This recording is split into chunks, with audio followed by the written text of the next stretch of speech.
Good morning, friends. We are on chapter 12, A Meeting.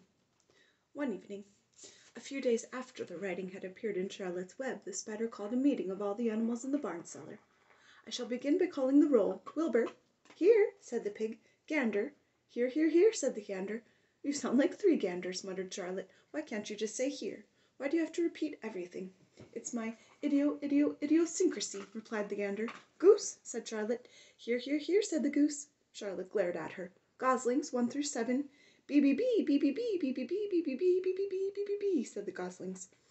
This is getting to be quite a meeting, said Charlotte. Anybody would think we had 3 ganders, 3 geese, and 21 goslings. Sheep? Hee-ah, answered the sheep all together. Lambs? Hee-ah, answered the lambs all together. Templeton? No answer. Templeton? No answer. Well, we are all here except the rat, said Charlotte. I guess we can proceed without him. Now, all of you must have noticed that what's been going on around here the last few days. The message I wrote on my web praising Wilbur has been received. The Zuckermans have fallen for it, and so has everybody else. Zuckerman thinks Wilbur is an unusual pig, and therefore he won't want to kill and eat him. I dare say my trick will work, and Wilbur's life can be saved. Hooray! Cried everybody. Thank you very much, said Charlotte. Now, I called this meeting in order to get suggestions. I need new ideas for the web. People are already getting sick of reading the word some pig. If anybody can think of another message or remark, I'll be glad to weave it into the web. Any suggestions for a new slogan? How about Pig Supreme? Asked one of the lambs. No good, said Charlotte. It sounds like a rich dessert. How about Terrific, Terrific, Terrific? Asked the goose. Cut that down to 1 terrific, and it will do very nicely, said Charlotte. I think terrific might impress Zuckerman. But Charlotte, said Wilbur, I'm not terrific. That doesn't make it a particle of difference, replied Charlotte. Not a particle. People believe almost anything they see in print. Does anybody here know how to spell terrific? I think, said the gander, it's T-E-E-R-R-I-I-F-I-C-C-C-C-C. What kind of an acrobat do you think I am? Said Charlotte in disgust. I would have to have St. Vitus's dance to weave a word like that into my web. Sorry, sorry, sorry, said the gander. When the oldest sheep spoke up, I agree that there should be something new written in the web if Wilbur's life is to be saved. And if Charlotte needs help in finding words, I think she can get it from our friend Templeton. The rat visits the dump regularly and has access to old magazines. He can tear out bits of advertisements and bring them up here to the barn cellar so that Charlotte can have something to copy. Good idea, said Charlotte, but I'm not sure Templeton will be willing to help. You know how he is, always looking out for himself, never thinking of the other fellow. I bet I can get him to help, said the old sheep. I'll appeal to his baser instincts, of which he has plenty. Here he comes now. Everybody keep quiet while I put the matter up to him. The rat entered the barn the way he always did, creeping along close to the wall. What's up? He asked, seeing the animals assembled. We're holding a directors' meeting, replied the old sheep. Well, break it up, said Templeton. Meetings bore me. And the rat began to climb a rope that hung against the wall. Look, said the old sheep, next time you go to the dump, Templeton, bring back a clipping from a magazine. Charlotte needs new ideas so she can write messages in her web and save Wilbur's life. Let him die, said the rat. I should worry. You'll worry all right when the next winter comes, said the sheep. You'll worry all right in a 0 morning next January when Wilbur is dead and nobody comes down here with a nice pail of warm slops to pour into the trough. Wilbur's leftover food is your chief source of supply, Templeton. You know that. Wilbur's food is your food. Therefore, Wilbur's destiny and your destiny are closely linked. If Wilbur is killed and his trough stands empty day after day, you'll grow so thin we can look right through your stomach and see objects on the other side. Templeton's whiskers quivered. Maybe you're right, he said gruffly. I'm making a trip to the dump tomorrow afternoon. I'll bring back a magazine clipping if I can find one. Thanks, said Charlotte. The meeting is now adjourned. I have a busy evening ahead of me. I've got to tear my web apart and write terrific. Wilbur blushed. But I'm not terrific, Charlotte. I'm just about average for a pig. You're terrific as far as I'm concerned, replied Charlotte sweetly, and that's what counts. You're my best friend, and I think you're sensational. Now stop arguing and go get some sleep. Chapter 13. Good Progress. Far into the night, while the other creatures slept, Charlotte worked on her web. First she ripped out a few of the orb lines near the center.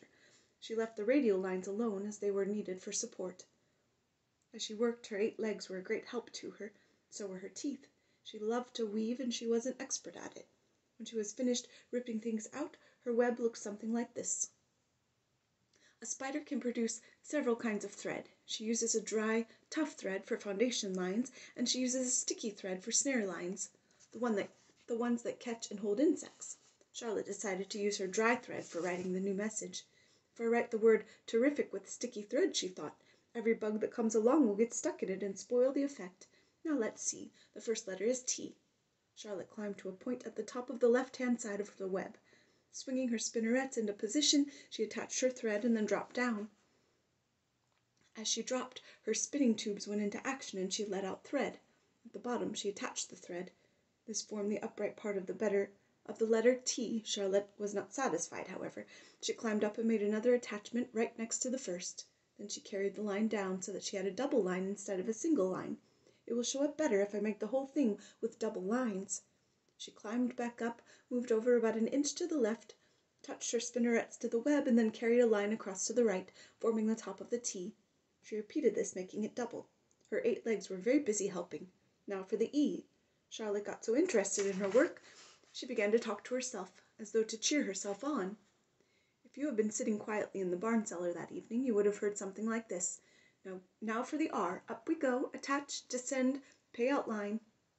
Whoa, attach, good, up you go, repeat, attach, descend, pay out line. Whoa, girl, steady now, attach, climb, attach, over to the right, pay out line, attach.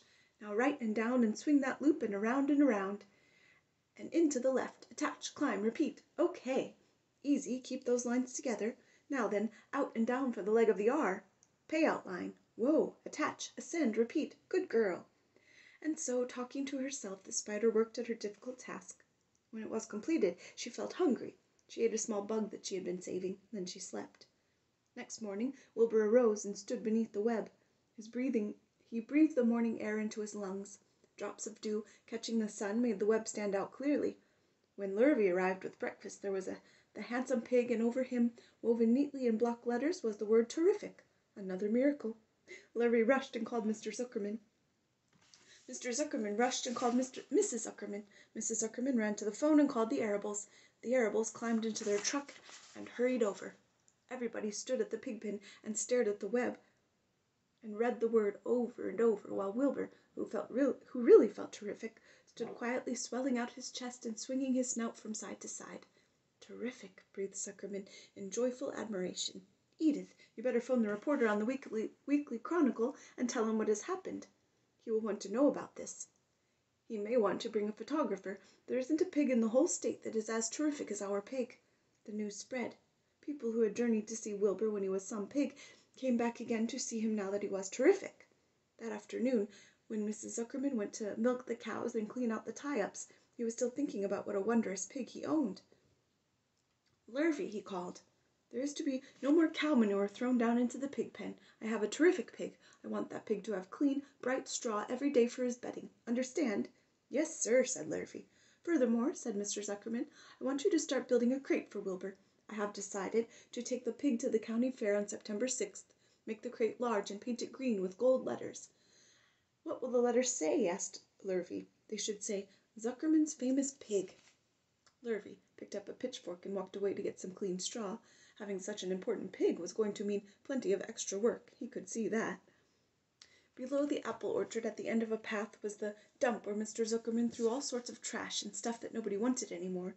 Here, in a small clearing hidden by young alders and wild raspberry bushes, was an astonishing pile of old bottles and empty tin cans and dirty rags and bits of metal and broken bottles and broken hinges and broken springs and dead batteries and last month's magazines and old discarded dish mops, tattered overalls and rusty spikes and leaky pails and forgotten stoppers and useless junk of all kinds, including a wrong-sized crank for a broken ice cream freezer. Templeton knew the dump and loved it. There were good hiding places there, excellent cover for a rat, and there was usually a tin can with food still clinging to the inside. Templeton was down there now, rummaging around. When he returned to the barn, he carried in his mouth an advertisement he had torn from a crumpled magazine. How's this? He asked, showing the ad to Charlotte. It says crunchy. Crunchy would be a good word to write in your web. Just the wrong idea, replied Charlotte. Couldn't be worse. We don't want Zuckerman to think Wilbur is crunchy. He might start thinking about crisp, crunchy bacon and tasty ham. That would put ideas into his head. We must advertise Wilbur's noble qualities, not his tastiness. Get another word, please, Templeton." The rat looked disgusted, but he sneaked away to the dump and was back in a while with a strip of cotton cloth. "How's this?" he asked. "It's a label off an old shirt." Charlotte examined the label. It said, "Pre-shrunk." "I'm sorry, Templeton," she said, "but pre-shrunk is out of the question. We want Suckerman to think Wilbur is nicely filled out, not all shrunken up." "I'll have to ask you to try again." "What do you think I am, a messenger boy?" grumbled the rat. "I'm not going to spend all my time chasing down to the dump after advertising material."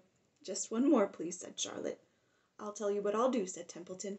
"I know where there's a package of soap flakes in the woodshed. It has writing on it. I'll bring you a piece of the package." He climbed the rope that hung on the wall and disappeared through a hole in the ceiling. When he came back he had a strip of blue and white cardboard in his teeth. "There," he said triumphantly. "How's that?" Charlotte read the words, "With a new radiant action." "What does it mean?" asked Charlotte, who had never used any soap flakes in her life. "How should I know?" said Templeton. "You asked for words and I brought them. I suppose the next thing you want me to do is fetch a dictionary." Together they studied the soap ad. "With new radiant action," repeated Charlotte slowly. "Wilbur!" she called. Wilbur, who was asleep in the straw, jumped up. "Run around," commanded Charlotte. "I want to see you in action, to see if you are radiant." Wilbur raced to the end of his yard. "Now back again, faster," said Charlotte. Wilbur galloped back. His skin shone, his tail had a fine tight curl in it. "Jump into the air," cried Charlotte. Wilbur jumped as high as he could. "Keep your knees straight and touch the ground with your ears," called Charlotte. Wilbur obeyed. "Do a backflip with a half twist in it," cried Charlotte.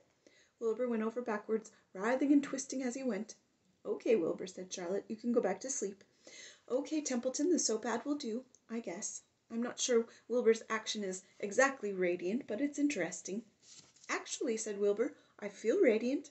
"Do you?" said Charlotte, looking at him with affection. "Well, you're a good little pig, and radiant you shall be.